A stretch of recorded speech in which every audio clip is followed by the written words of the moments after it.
जय हिंद दोस्तों, welcome to GK classes. मैं आशा करता हूं कि आप लोग स्वस्थ होंगे और आपकी तैयारी बहुत ही अच्छी तरह से चल रही होगी। दोस्तों, आज की इस वीडियो लेक्चर में हम लोग शुरू करेंगे कोऑर्डिनेट ज्योमेट्री, निर्देशांक ज्यामिति के बारे में बात करेंगे। दोस्तों, ये लेक्चर नंबर 1 है। इस लेक्चर में हम लोग बिल्कुल बेसिक से पढ़ेंगे, बिल्कुल छोटी छोटी चीज़ों को हम लोग पहले समझेंगे, उसके बाद अपना लेवल हम लोग बढ़ाएंगे। आप अच्छे तरीके से जानते हैं कि कोऑर्डिनेट ज्योमेट्री का आपके एग्ज़ाम में कितना वेटेज है। 10 से 12 क्वेश्चन कम से कम यहाँ से पूछे जाते हैं। और आप ये भी जानते हैं कि आपको इसमें पढ़ना क्या क्या है। ठीक है, स्ट्रेट लाइन पढ़ना है, पेयर ऑफ स्ट्रेट लाइन पढ़ना है, सर्कल पढ़ना है, इलिप्स पढ़ना है, पैराबोला पढ़ना है, हाइपरबोला पढ़ना है, फिर इनसे रिलेटेड छोटी छोटी चीज़ों को समझना है। तो सिलेबस तो लंबा है आपका, लेकिन घबराने की ज़रूरत नहीं है। पेशेंस बना के चलेंगे, सारी चीज़ें कंप्लीट हो जाएंगी। ठीक है, तो आज की इस क्लास में मैंने आपको बताया कि ये बिल्कुल इंट्रोडक्शन क्लास है। इसमें बेसिक सी चीज़ों को हम लोग समझेंगे, उसके बाद हम अपना लेवल बढ़ाएंगे और आगे बढ़ेंगे। ठीक है, तो चलो शुरू करते हैं बिना देर किए आज की क्लास को। आज की क्लास को शुरू करें उससे पहले मैं आपको बता दूं कि भाई अगर आप नए हैं चैनल पर तो चैनल को सब्सक्राइब कर लीजिए, है ना। घंटी वाली बटन को दबा दीजिए, ऑल पर क्लिक कर दीजिए, ताकि आपको रोज़ नई नई वीडियोस मिलती रहें। और अगर वीडियो पसंद आती है तो लाइक कर दीजिए, अपने दोस्तों में शेयर कर दीजिएगा। ठीक है, बिल्कुल वीडियो में बने रहिएगा, स्किप बिल्कुल मत कीजिएगा। ठीक है, मज़ा बहुत आने वाला है। चलो शुरू करते हैं। सबसे पहले हम लोग जब कोऑर्डिनेट ज्योमेट्री की बात करते हैं तो हमें पता है कि हमारे दिमाग में तुरंत 2 अक्ष बन जाते हैं, एक एक्स अक्ष और एक वाई अक्ष। जब हम लोग 2D की बात करते हैं तो 2 ही अक्ष हमारे पास होते हैं, एक एक्स अक्ष होता है, एक वाई अक्ष होता है ना। ऐसा नहीं है भैया कि हम बेसिक की बात कर रहे हैं तो बिल्कुल आपको पहले सिखाएंगे कि ये सीधा ऐसे खींचा, ये ऐसे, ऐसा नहीं है। जो चीज़ आप जानते हो बिल्कुल लेवल पे चलेंगे अपने, है ना, बिल्कुल लेवल पे चलेंगे। तो ये एक्स अक्ष हो गया, ये वाई अक्ष हो गया। अगर इधर आप एक्स लिखते हो तो इधर आप एक्स डैश लिखते हो, इधर आप वाई लिखते हो तो इधर आप वाई डैश लिखते हो। ठीक है, इसके बाद में ये दोनों जहाँ भी एक दूसरे को काटती हैं उसको हम नाम देते हैं ओ, और कहते हैं ये क्या है, मूल बिंदु है। ठीक है, तो हमारे पास 2 अक्ष हैं, एक एक्स अक्ष है और एक वाई अक्ष है। अब इन दोनों को मिला के अगर एक नाम देना हमें तो वो डिपेंड करता है कि ये दोनों रेखाएं एक दूसरे को कैसे काट रही हैं। ठीक है, अगर ये दोनों रेखाएं एक्स ओ एक्स डैश और वाई ओ वाई डैश एक दूसरे को 90 डिग्री पर काटती हैं, यहाँ पर लंबवत काटती हैं, तो हम कहते हैं कि ये जो हमारे पास अक्ष हैं दोनों, इनको हम रेक्टेंगुलर एक्सिस बोलेंगे। क्या बोलेंगे भाई? रेक्टेंगुलर एक्सिस बोलेंगे। अगर दोनों एक दूसरे को लंबवत काटेंगी तो उनको हम लोग क्या बोलेंगे? रेक्टेंगुलर एक्सिस बोलेंगे। और अगर लंबवत ना काटे, क्या ज़रूरी है हमेशा लंबवत काटे? नहीं, ऐसा भी हो सकता है कि 90 डिग्री पर ना काट के 110 पर, 120 पर, 150 पर, 50 डिग्री पर काट दें, 60 डिग्री पर काट दें, तब उन्हें अक्ष नहीं बोलेंगे, बिल्कुल अक्ष बोलेंगे, लेकिन तब रेक्टेंगुलर नहीं बोलेंगे, तब क्या बोलेंगे? ऑब्लिक बोलेंगे। क्या बोलेंगे भैया? ऑब्लिक। ऑब्लिक का मतलब होता है तिरछी, है ना। ऑब्लिक का मतलब होता है तिरछी। तो ये चीज़ें आपको समझनी है कि भाई जब लंबवत काटेंगे तो हम रेक्टेंगुलर बोलेंगे, और लंबवत नहीं काटेंगे तब बोलेंगे ऑब्लिक। ठीक है, अब दूसरी बात, आप ये भी जानते हैं कि जब आप एक्स अक्ष में कोई भी दूरी तय करते हैं तो उसे आप बोलते हैं भुज। क्या बोलते हैं? भुज। अंग्रेजी में बोलते हैं एब्सिसा, है ना। और जब वाई अक्ष में दूरी तय करते हैं तो उसको बोलते हैं ऑर्डिनेट, जिसको हम हिंदी में बोलते हैं कोटि, है ना। तो ये समझना बड़ा ज़रूरी है। मान लो कोई बिंदु P है, इसके निर्देशांक एक्स कामा वाई हैं, तो ये आपका हो जाएगा क्या? भुज। क्या हो जाएगा? भुज। और ये आपकी हो जाएगी क्या? कोटि। क्या हो जाएगी? कोटि। इसको हम अंग्रेजी में बोलते हैं एब्सिसा, और इसको हम बोलते हैं ऑर्डिनेट। क्या बोलते हैं भाई? ऑर्डिनेट। और अगर इसे हमें इस ग्राफ में दिखाना है तो हम कहते हैं कि यहाँ से पहले चलेंगे एक्स दूरी, और फिर यहाँ से हमको चलना है क्या? वाई दूरी। तो यहाँ पर आपका P पॉइंट आ जाएगा एक्स कामा वाई। इसको आप अगर ऐसे मिला दोगे तो जितनी दूरी ये होगी उतनी ही ये होगी, जितनी दूरी ये होगी उतनी ही ये होगी, है ना। दूरियां हमेशा मूलबिंदु से नापी जाती हैं, दूरियां हमेशा मूलबिंदु से ही तय की जाती हैं। ठीक है, जब भी आपसे कहा जाता है कि आपका स्कूल कितना दूर है, तो कहाँ से कितना दूर है ये तो पता होना चाहिए ना, आपके घर से, आपके गांव से, आपके चौराहे से, है ना। तो मूल बिंदु का होना बड़ा ज़रूरी है, मूल बिंदु से ही दूरियां नापी जाती हैं। तो पहले एक्स अक्ष में चलेंगे, फिर वाई अक्ष में चलेंगे, और पॉइंट हमारा बनेगा P एक्स वाई, है ना। एक्स को हम क्या बोलते हैं? भुज। भुज मतलब क्या होता है? भुजाएं होती हैं। ऐसे हम खड़े हो जाएं अगर ऐसे करके, तो ये हमारा एक्स अक्ष होगा और मुंडी मेरी क्या होगी? वाई अक्ष होगी। कोट मतलब क्या होती है? कोट मतलब ऊंचाई होती है ना। तो जब एक्स अक्ष में चलेंगे तो उस दूरी को हम भुज बोलेंगे, और जब वाई अक्ष में चलेंगे तो उस दूरी को हम लोग क्या बोलेंगे? कोटि बोलेंगे। ये आप जानते थे, बेसिक बातें हैं। ठीक है, अब एक चीज़ और समझते हैं, ध्यान से समझिएगा, है ना। इसको हम मिटा देते हैं ना। अब ये तो आप समझ ही गए हैं कि भुज क्या होती है और कोटि क्या होती है, कैसे हम अक्षों में इनको दर्शाते हैं। ठीक है, ये तो आप समझ गए हैं। जब ये X O X dash Y O Y dash एक दूसरे को काटती हैं तो ध्यान से देखो 4 भाग बने हैं, 1 2 3 4। इनको नाम देते हैं चतुर्थांश। क्या नाम देते हैं भाई? चतुर्थांश। अंग्रेजी में बोलते हैं क्वाड्रेंट। क्या बोलते हैं भाई? क्वाड्रेंट। कितने होते हैं? 4 होते हैं। ये फर्स्ट हो गया, ये सेकंड हो गया, ये थर्ड हो गया, ये फोर्थ हो गया, है ना। यहाँ पर चिन्ह परिपाटी आपको समझनी होगी। ठीक है, जब हम पहले में रहेंगे तो क्या होगा? x भी पॉजिटिव होगा, y भी पॉजिटिव होगा। जब पहले चतुर्थांश में रहेंगे तो x वाला मान भी धनात्मक होगा और y वाला मान भी धनात्मक होगा। जब दूसरे में आएंगे तो आपका x वाला क्या हो जाएगा? निगेटिव हो जाएगा और y वाला आपका क्या रहेगा? पॉजिटिव रहेगा। क्यों? क्योंकि भाई x में आप बाईं ओर आओगे तो निगेटिव चलना पड़ेगा। ये चीज़ें आप जानते हैं कि जब हम बाएं चलते हैं तो निगेटिव चलते हैं, नीचे चलते हैं तो निगेटिव चलते हैं, दाहिने साइड में और ऊपर हम पॉजिटिव में रहेंगे। ठीक है, तो जब इधर दाहिने साइड में चलते थे तो पॉजिटिव, ऊपर जाते तो पॉजिटिव, तो पहले में दोनों पॉजिटिव रहेंगे। जब आप लेफ्ट साइड में आओगे तो पहले नेगेटिव चलोगे और ऊपर जाओगे तो पॉजिटिव हो जाएगा, है ना। तो x जो होता है दूसरे वाले में नेगेटिव होता है और y जो होता है पॉजिटिव होता है। ठीक है, ऐसे ही अगर आप तीसरे में बात करते हो तो पहले आप बाएं आओगे और फिर नीचे आओगे। तो अगर बाएं आते हो तो x आपका नेगेटिव हो जाएगा और y भी क्या होगा? नेगेटिव होगा। क्यों? क्योंकि हम पहले बाएँ आए हैं फिर नीचे आए हैं। जब हम बाएँ चलेंगे तो नेगेटिव, नीचे आएंगे तो नेगेटिव, बाकी दाहिने साइड में और ऊपर चलेंगे तो पॉजिटिव। अब चौथे की बात करें तो चौथे में जाने के लिए क्या करना पड़ेगा? पहले मूल बिंदु से आपको दाहिने साइड में चलना पड़ेगा। तो जैसे दाएं जाओगे x पॉजिटिव हो जाएगा और नीचे आना पड़ेगा तो y आपका क्या हो जाएगा? नेगेटिव हो जाएगा। तो यह चिन्ह परिपाटी आपको समझनी पड़ेगी। जब भी हम पहले चतुर्थांश में रहेंगे तो हमारे दोनों बिंदु धनात्मक रहेंगे। दूसरे में आएंगे तो x वाला नेगेटिव होगा, y वाला पॉजिटिव होगा। तीसरे में आएंगे तो दोनों नेगेटिव हो जाएंगे और चौथे में जाएंगे तो x वाला पॉजिटिव रहेगा और y वाला नेगेटिव रहेगा। ये आपका साइन कन्वेंशन था, है ना, चिन्ह परिपाटी थी। ठीक है, अब आगे बढ़ते हैं और ये तो बेसिक चीज़ें हैं जो आप जानते थे। ठीक है, अब हम लोग आगे बढ़ेंगे और हम लोग कुछ फार्मूलों के बारे में बात करेंगे। ठीक है, अब बात करते हैं पोलर कोऑर्डिनेट के बारे में। किसके बारे में बात करेंगे? पोलर कोऑर्डिनेट के बारे में बात करेंगे। ठीक है, देखो जब x और y की बात की जाएगी तो इसको हम बोलते हैं कार्टेशियन कोऑर्डिनेट। क्या बोलेंगे? इनको हम कार्टेशियन कोऑर्डिनेट बोलेंगे। और जब r थीटा की बात की जाती है तो ये आपका हो जाता है क्या? Polar coordinate. क्या हो जाता है? Polar coordinate. तो अभी हम लोग बात किसके बारे में करेंगे? पोलर कोऑर्डिनेट के बारे में बात करेंगे। ठीक है, तो चलो देखते हैं। ये आपका हो गया x अक्ष और y अक्ष। ठीक है, ये मूल बिंदु हो जाएगा। यहाँ से अगर मेरे पास एक पॉइंट P है और इसका कोऑर्डिनेट है r कामा थीटा, है ना, और कामा थीटा, तो ये एंगल आपका थीटा होता है और ये डिस्टेंस आपका क्या होता है? r होता है। हमें बताना ये है कि भाई हम x अक्ष में कितना चले और y अक्ष में कितना चले, ये हमें बताना है। तो ये बताने के लिए हमें ये दूरी निकालनी होगी और ये दूरी निकालनी होगी। तो जितना ये होगा उतना ये होगा। तो कहने का मतलब ये है कि अगर हम ये निकाल लें और ये निकाल लें तो हमें ये पता चल जाएगा कि हम x अक्ष में कितना चले हैं और y अक्ष में कितना चले हैं। तो निकाल सकते हैं बहुत ही आराम से। हमने यहाँ से एक लंब डाल दिया है, ये 90 डिग्री बनाएगा। ठीक है, अब यहाँ पर आपके सामने एक त्रिभुज बन रहा है। ठीक है, यहाँ पर आप क्या करो, यहाँ पर आप एक बार साइन थीटा ले लो, एक बार कॉस थीटा ले लो। अगर आप साइन थीटा लेते हो तो साइन थीटा क्या होता है? साइन थीटा होता है लंब बटा कर्ण, है ना, परपेंडिकुलर अपॉन हाइपोटेनियस होता है। तो देखो भाई ये थीटा है तो इसके सामने ये लंब हो गया y, और ये 90 है तो ये हो गया आपका कर्ण यानी हाइपोटेनियस r।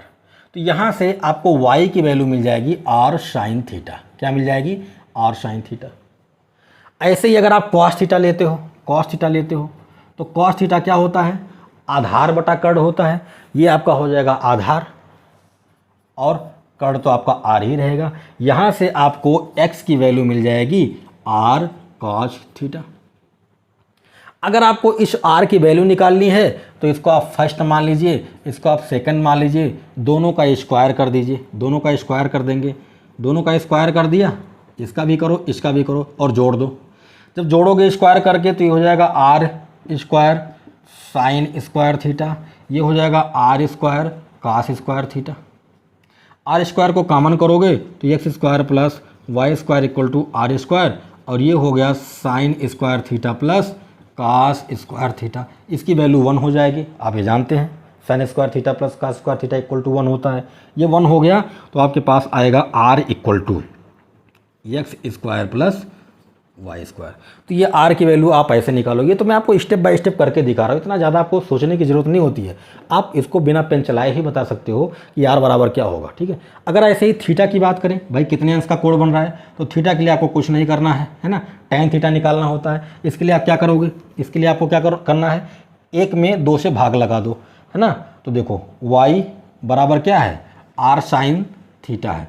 अगर हम पहले वाले समीकरण में 2 से भाग लगा दें तो बाएं पक्ष से बाएं पक्ष वाले में भाग लगाओगे और दाएं पक्ष से दाएं पक्ष वाले में भाग लगाओगे, ये इससे कट गया। और साइन बाई कॉस क्या होता है, tan होता है। तो यहाँ से आपको मिल जाएगा tan थीटा बराबर कितना, y बटा x। अगर आपको थीटा निकालनी है तो tan को उधर ले जाओगे तो इनवर्स लग जाएगा, tan इनवर्स y बटा x हो जाएगा, ठीक है। तो ये कोड निकल गया और ये आपका r निकल गया, है ना। बात आई समझ में। तो इस तरह से हम लोग पोलर कोऑर्डिनेट को भी समझ सकते हैं और वहाँ से हम लोग x और y और r की वैल्यू आराम से निकाल सकते हैं, ठीक है। आप चाहें तो स्क्रीनशॉट ले सकते हैं, फिर हम लोग आगे बढ़ेंगे। दोस्तों अब हम लोग बात करने वाले हैं डिस्टेंस फार्मूले के बारे में। डिस्टेंस फार्मूला आप जानते हैं बहुत ही इंपॉर्टेंट चीज़ है, कोऑर्डिनेट ज्योमेट्री में हमेशा यूज़ होती है और फार्मूला भी आप अच्छे तरीके से जानते हैं, ठीक है। चलो भाई देख लेते हैं। ये x एक्सिस है, ये y एक्सिस है। मान लो कि ये P पॉइंट है और ये आपका Q पॉइंट है ना, P पॉइंट है और Q पॉइंट है। इसका कोऑर्डिनेट मान लो x1 कामा y1 है और इसका मान लो x2 कामा y2 है, ठीक है। आपको क्या करना है, आपको P से Q के बीच की दूरी PQ निकालनी है आपको, है ना। P से Q के बीच की दूरी निकालनी है, ठीक है। दूरी वाला सूत्र है, ठीक है। तो क्या करेंगे, समझो बात को। यहाँ से इसको हम सीधा आगे बढ़ा दें और यहाँ से एक लंब डाल दें, मान लो इसको हम R मान लेते हैं, ये 90 डिग्री का कोण बन जाएगा, ठीक है। अब देखो ध्यान से देखें तो यहाँ पर हम पाइथागोरस लगा सकते हैं, क्योंकि ये कैसा ट्रायंगल है, राइट एंगल ट्रायंगल है, समकोण त्रिभुज है। तो यहाँ पर हम पाइथागोरस लगा सकते हैं। अगर ये 90 है तो ये क्या होगा, हाइपोटेनस यानी कि कर्ण हो जाएगा और बाकी एक लंब होगा, एक आधार होगा, ठीक है। तो देख लो भाई, अगर हम पाइथागोरस लगाते हैं तो पी क्यू स्क्वायर बराबर क्या होगा, पी आर का स्क्वायर प्लस में क्यू आर का स्क्वायर, होगा कि नहीं होगा। और अगर यहाँ से आप पी क्यू की वैल्यू निकालो तो अंडर रूट में आएगा क्या, पी आर स्क्वायर प्लस में क्या, क्यू आर स्क्वायर। मैं चाहता तो आपको डायरेक्ट फार्मूला बता देता कि डिस्टेंस फार्मूला यही होता है और आप जानते भी हैं फार्मूला क्या है, ठीक है। ये तो मैं आपको बता रहा हूँ कि आता कैसे है, ठीक है। देखो भाई ये x1 y1 है तो इसका मतलब क्या है, इसका मतलब सीधा सीधा ये है कि आप x में कितनी दूरी चले हो, x1, और y में कितना चले हो, y1, ठीक है। अगर इसका कोऑर्डिनेट x2, y2 है तो इसका मतलब ये है कि आप यहाँ से यहाँ तक कितना चले हो, x2 चले हो, और यहाँ से यहाँ तक आप कितना चले हो, यहाँ से यहाँ तक आप कितना चले हो, y2 चले हो, ठीक है। तो हमें क्या करना है, हमें पी आर की वैल्यू निकालनी है। हमें पी आर मिल जाएगा, क्यू आर मिल जाएगा, तो उसका स्क्वायर करके जोड़ देंगे। तो पी आर क्या होगा, यहाँ से लेकर यहाँ तक क्या होगा, देखो ये पूरा आपका x2 है और ये आपका x1 है, आपको इतना चाहिए। तो अगर इस पूरे में से मैं इसको माइनस कर दूं तो मुझे पी आर मिल जाएगा। इसका मतलब ये है कि पी आर क्या होगा, पी आर हो जाएगा आपका x2 माइनस x1। और ऐसे ही अगर मैं क्यू आर की बात करूं तो ये पूरा का पूरा y2 है और यहाँ से यहाँ तक ये कितना है, y1 है। इस पूरे में से अगर y1 को माइनस कर दूं तो मुझे मिल जाएगा क्यू आर, ये मिल गया y2 माइनस y1। उठा के वैल्यू पुट कर दो तो पी क्यू क्या हो जाएगा, पी क्यू हो जाएगा under root x2 minus x1 का whole square y2 minus y1 का होल स्क्वायर। और यही आप कहते हो कि यही हमारा क्या है, डिस्टेंस फार्मूला है। इसी को हम लोग डायरेक्ट यूज करते हैं। तो फार्मूला आपको यूज करना है फार्मूला याद होना चाहिए। कैसे आता है मैंने आपको बता दिया, बहुत ज़्यादा मैटर नहीं करता है कि ये कैसे आया है ना, ये मैटर नहीं करता, लेकिन आप जानना आपके लिए ज़रूरी है, ठीक है। फिलहाल तो दोस्तों हम लोगों ने अभी डिस्टेंस फार्मूला हमने सीखा, ये तो हम जानते ही थे, सीखा क्या, लेकिन ये समझा कि कैसे आता है, ठीक है ना ये। लेकिन यहाँ पर दो कंडीशन और बन सकती हैं आपके सामने। दोनों कंडीशन क्या है? पहला कंडीशन ये है, हम कह दें कि भाई इफ़ पी क्यू जो आपका ये जो पी क्यू है अगर ये पैरेलल टू वाई एक्सिस हो जाए, अगर ये वाई अक्ष के समांतर हो जाए, देन तब पी क्यू की वैल्यू क्या होगी। और सेकंड हम कह दें कि if P Q parallel to x axis, अगर एक्स एक्सिस के पैरेलल हो जाए, समांतर हो जाए, तब पी क्यू क्या होगा। भाई दो कंडीशन बन सकती है, जरूरी थोड़ी है कि हमेशा ऐसे ही रहे, ऐसा भी हो सकता है, ऐसा भी हो सकता है। तो पहले वाली कंडीशन की मैं बात करता हूँ। देखो यहाँ पर मैं छोटा सा एक फिगर बनाता हूँ आपके सामने, ये एक्स एक्सिस है, ये वाई एक्सिस है ना। मान लो कि ये आपका पी क्यू है, ये पी हो गया, ये आपका क्यू हो गया। तो ध्यान से समझना, यहाँ से लेकर यहाँ तक का डिस्टेंस, और इसको थोड़ा ऊपर बना देते हैं ऐसे, ये वाई एक्सिस है, यहाँ से लेकर यहाँ तक का ये वाली दूरी और ये वाली दूरी तो बराबर ही है ना। इसका मतलब ये है कि पी पॉइंट ने एक्स अक्ष में जितनी दूरी तय की है, क्यू वाले ने भी उतनी ही दूरी तय की है। तो अगर पी वाले ने x1 दूरी तय की है तो क्यू वाले ने भी क्या किया है, x1 ही तय किया है, मतलब ये x1 हो जाएगा, ये भी x1 हो जाएगा। इतनी बात समझ में आई भाई। अगर y अक्ष के समांतर है तो p वाले ने जितनी दूरी x अक्ष में तय की है, q वाले ने भी उतनी ही दूरी x अक्ष में तय की है। तो दोनों का पहला कोऑर्डिनेट तो सेम रहेगा। आगे बढ़े, p वाले पॉइंट की बात करें तो ये इसकी हाइट है, मतलब अगर ये y अक्ष में y1 दूरी तय करता है तो इसका कोऑर्डिनेट हो जाएगा y1। q वाले की बात करें तो ये इसका हाइट है, यहाँ से लेकर यहाँ तक। तो मान लो कि इसने यहाँ से यहाँ तक कितना तय किया है, y2 तय किया है, तो ये हो जाएगा y2। मतलब कहने का ये है, मोरल ऑफ द स्टोरी ये है कि x अक्ष में p वाले और q वाले दोनों बिंदुओं ने समान दूरी तय की है, बस चेंजिंग कहाँ पे आया है, y अक्ष में आया है, ठीक है। तो अब डिस्टेंस कैसे निकालेंगे? तो अगर आप इसमें लाके रखोगे तो इसमें भी x1 है, इसमें भी x1 है, मतलब दोनों पॉइंट सेम हैं। अगर दोनों पॉइंट सेम हैं तो अगर दोनों वैल्यू बराबर है तो उनका अंतर क्या होगा, 0 हो जाएगा। तो इसका मतलब ये हो गया, इसका मतलब ये हो गया, ये तो 0 हो गया, प्लस ये बचा आपके पास क्या, y2 माइनस y1 का स्क्वायर, और स्क्वायर है ये 0 हट जाएगा, रूट भी हट जाएगा, मतलब सिंपल आपके सामने आएगा क्या, y2 माइनस y1। चूंकि डिस्टेंस है तो हमेशा पॉजिटिव रहेगा, तो इसलिए हम इसको मॉड में रख देंगे। बात समझ में आई? मैं आपको क्या बताना चाह रहा था भाई, अगर y अक्ष के समांतर है तो p वाला और q वाला दोनों बिंदु क्या करेगा, x अक्ष में समान दूरी तय करेगा, बस अंतर कहाँ पे आएगा, y अक्ष में आएगा, ठीक है। ऐसे ही सेकंड वाले की बात करें, ये x एक्सिस है, ये y एक्सिस है। मान लो कि p और q ऐसे हैं पैरेलल टू x एक्सिस, तो भाई ध्यान समझना, ये p ऊपर लिख देता हूँ, ये p हो गया, ये q हो गया, ठीक है। ये देखो p वाले ने जितनी दूरी y में तय की है, q वाले ने भी उतनी ही दूरी y में तय की है। तो अगर ये y1 है तो ये भी क्या होगा, y1 होगा। बस चेंजिंग कहाँ पे आएगी, p वाले ने x एक्सिस में x1 तय किया है और q वाले ने क्या किया है, x2 तय किया है। बात समझ में आई?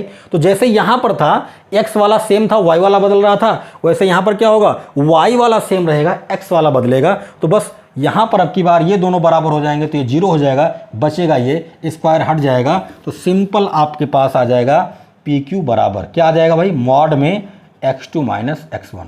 मॉड में इसलिए रखा क्योंकि डिस्टेंस है, डिस्टेंस कभी भी नेगेटिव नहीं होता है, ठीक है। तो ये चीज़ें आपको समझनी है।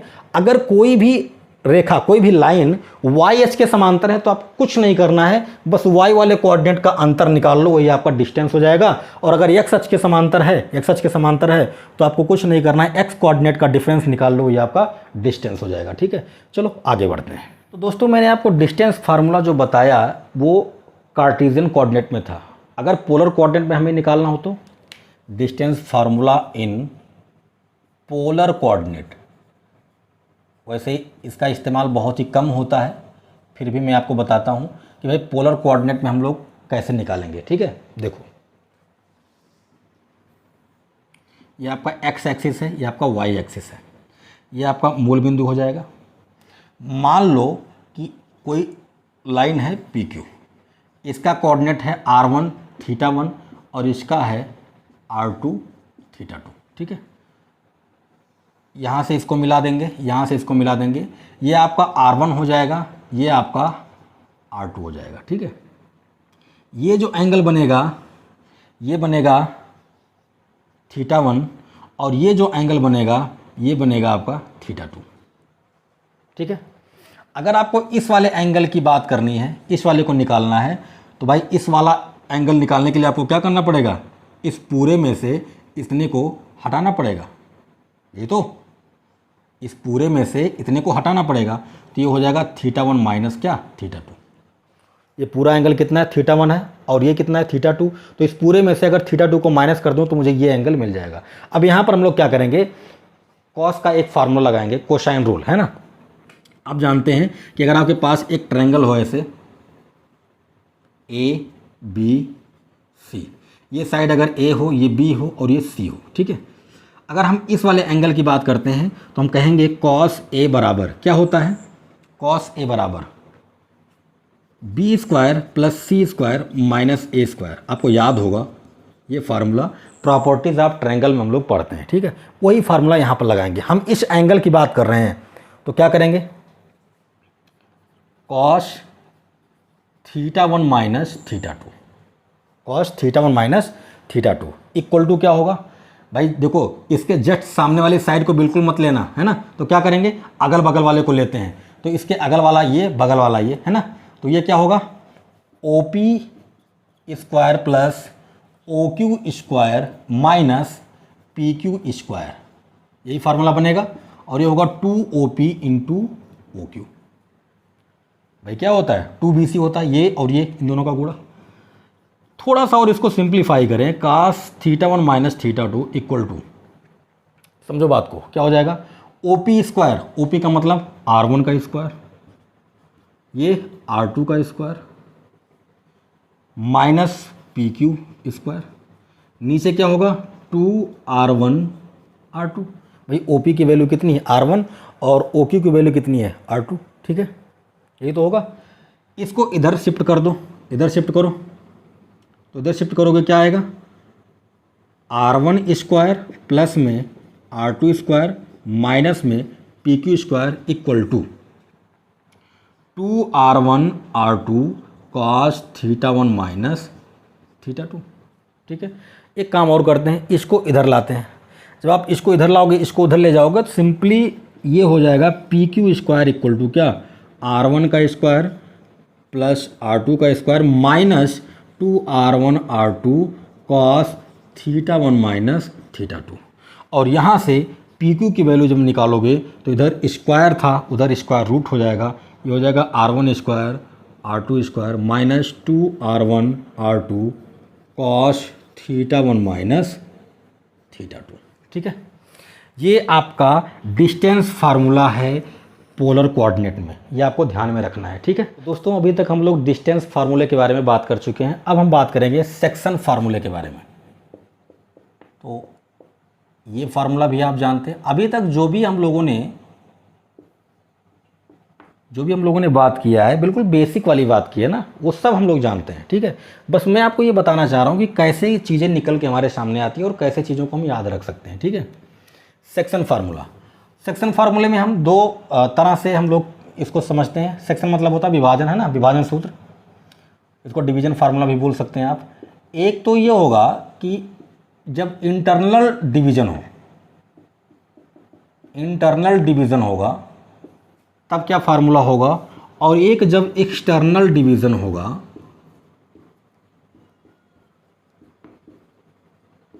तब क्या फार्मूला होगा। दो तरह से होते हैं, ठीक है। कोई आपके पास लाइन है PQ, इसका कोऑर्डिनेट है x1 y1, इसका है x2 y2, और एक बीच में एक पॉइंट आता है R, इसका कोऑर्डिनेट है x, y, और यही x और y की वैल्यू आपको निकालनी है। जबकि आपको ये पता है कि इन दोनों पॉइंट्स को P और Q को ये अंदर ही अंदर काट रहा है ना, अंदर ही अंदर। ये आपका हो गया मान लो m1 और ये हो गया आपका m2। मतलब ये किस अनुपात में काट रहा है, m1 और m2 के अनुपात में काट रहा है। ठीक है, तो हम यहाँ से x की वैल्यू क्या करते हैं और y की वैल्यू कैसे निकालते हैं, समझो। इस वाले अनुपात को लेते हैं और इसके साथ, है ना, तो ये होता है आपका m1 x2 plus m2 x1। पहले इसको इसके साथ लेते हैं, फिर प्लस लगाते हैं, फिर इसको इसके साथ लेते हैं और डिवाइड कर देते हैं m1 प्लस m2 से। सपोज करो ये 1 हो और ये 2 हो, 1:2 हो, तो पहले 1 वाले का इसमें गुणा करेंगे, प्लस लगाएंगे, फिर 2 वाले का इसमें गुणा करेंगे। ठीक है, और बटा लगा के 1 और 2 को जोड़ के नीचे लिख देंगे। ठीक, ऐसे ही y वाले के साथ करेंगे। m1 को पहले लेंगे y2 के साथ प्लस, और फिर m2 को लेंगे y1 के साथ, और फिर इन दोनों को क्या करेंगे, जोड़ देंगे। ये आ गया x का मान, ये आ गया y का मान। कब, जब इंटरनल डिवीजन होगा, आंतरिक विभाजन होगा। अगर एक्सटर्नल डिवीजन हो जाए तब कहानी क्या होगी, समझो बात को। ये p हो गया, ये आपका q हो गया, और ये आपका r हो गया। ये p आपका है x1 y1, ये आपका q है x2 y2, और ये r है आपका x, y। x और y की वैल्यू आपको बतानी है, जबकि यहाँ से लेकर यहाँ तक ये m1 है और यहाँ से लेकर यहाँ तक आपका क्या है, m2 है। इस कंडीशन में x की वैल्यू क्या होगी, सेम प्रोसेस रहता है, m1 x2 माइनस लगा देते हैं। जब एक्सटर्नल बाह्य विभाजन जब होगा तो माइनस लगाएंगे और नीचे भी घटा के देते हैं, m1 माइनस m2। इसमें प्लस रहेगा तो इसमें माइनस रहेगा, बस ये कॉमन सी बात है, ये आप जानते भी हैं। ऐसे ही हम दूसरे वाले में भी करते हैं। इसके बारे में ज़्यादा कुछ बात करने की ज़रूरत नहीं है, ये आप अच्छे तरीके से जानते हैं। तो भाई सेक्शन फार्मूले में 2 कंडीशन हमारे पास होती है, एक इंटरनल होता है, एक एक्सटर्नल होता है। जब भी इंटरनल होगा तो प्लस के साथ करेंगे, एक्सटर्नल होगा तो माइनस के साथ करेंगे। ठीक है, कभी कभी क्वेश्चन में क्या करता है कि आपके सामने दे देता है 2 पॉइंट दे देगा, और जिस पॉइंट पर वो काट रहा है या डिवाइड कर रहा है वो पॉइंट भी दे देता है, और आपसे पूछता है कि बताओ रेशियो क्या होगा, अनुपात क्या होगा।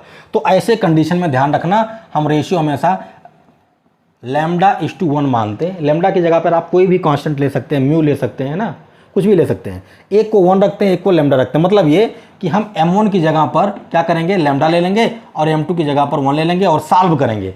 सॉल्व करने के बाद में हमको अनुपात मिल जाएगा, पहली कंडीशन। दूसरी ये होती है कि कभी कभी आपसे कह देता है, ऐसे पॉइंट दे देगा, 2 पॉइंट दे दिया और बीच वाला भी दे दिया या बाहर वाला भी दे दिया, और आपसे कह देगा कि बताओ कि ये इंटरनल डिवाइड कर रहे हैं या एक्सटर्नल डिवाइड कर रहे हैं, आंतरिक विभाजन हो रहा है या बाह्य विभाजन हो रहा है। तब क्या करोगे, तब भी आप अनुपात λ:1 ले लोगे, सॉल्व करोगे। अगर लैम्डा की वैल्यू पॉजिटिव आती है तो वो इंटरनल डिवाइड करेगा, और अगर लैम्डा की वैल्यू नेगेटिव आती है तो एक्सटर्नल डिवाइड करेगा। मतलब आंतरिक कब करेगा, जब लैम्डा का मान आएगा पॉजिटिव, और बाह्य कब करेगा, जब लैम्डा का मान आएगा नेगेटिव। ऐसे क्वेश्चन आपके सामने आएंगे, मैं आपको करके दिखाऊंगा। ठीक है, फिलहाल आप चाहें तो स्क्रीनशॉट ले सकते हैं।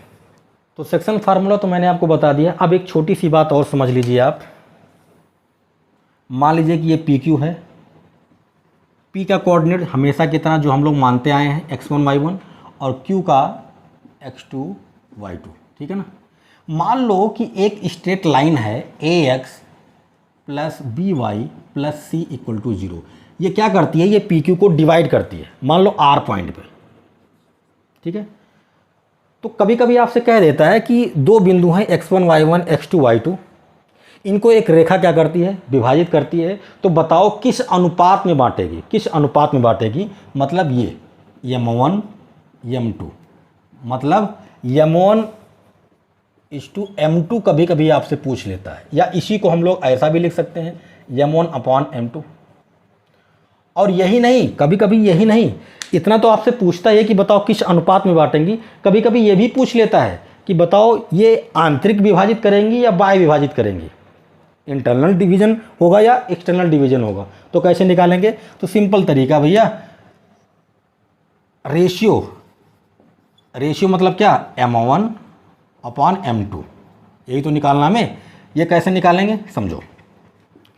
पहले तो माइनस लगा देना, उसके बाद ये लाइन है आपके पास ना ax plus B Y plus C, कुछ नहीं करना है, पहले इस कोऑर्डिनेट को उसमें फिट कर दो। तो ax1 plus B Y one plus C हो गया। क्या किया, x की जगह पर x1, y की जगह पर y1 अपॉन, फिर क्या करेंगे, अब की वाले को नीचे फिट कर देंगे।